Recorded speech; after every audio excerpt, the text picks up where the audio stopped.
भाई ने सवाल किया है कि कुतुब सित्ता या असूल सित्ता को सह सित्ता क्यों कहा जाता है।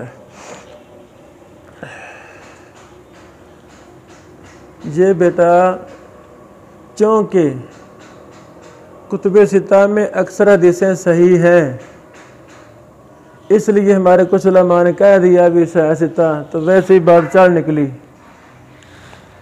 हमें चूँकि तहकीक का ज़ौक़ नहीं होता कि हम परखें भाई ये बात कितनी गंभीर है कि बुखारी सही है, मुस्लिम सही है, उम्मत का इत्तिफाक है, क्या अबू दाऊद तिरमिज़ी नसाई इब्न माजा पर भी इत्तिफाक है कि ये सही है, किसी का है इत्तिफाक, तो फिर सह सित्ता ना हुई।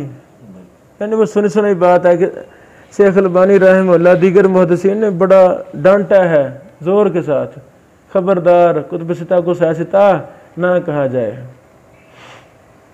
सह सित्ता ना कहे। इन किताबों में ज़ईफ़ रवायतें भी हैं, झूठी रवायतें भी हैं सुनन अरबा में, तो जिसमें ज़ईफ़ और झूठी रवायतें हों तो वो सिहा होती है, वो सिहा होती है। बुखारी का आला दर्जा, मुस्लिम का आला दर्जा, तो सुनन अरबा में जो सही हदीसें हैं वो हमारा दीन है, जो ज़ईफ़ हैं झूठी रवायत वो दीन नहीं है। लगा समझ मसला। तो ये गलत आम चीज़ ऐसी वो बात मशहूर हो गई है।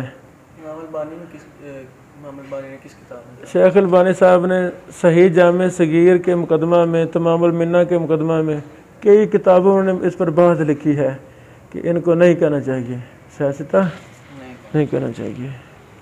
और भी उलमा ने तंबीह की है।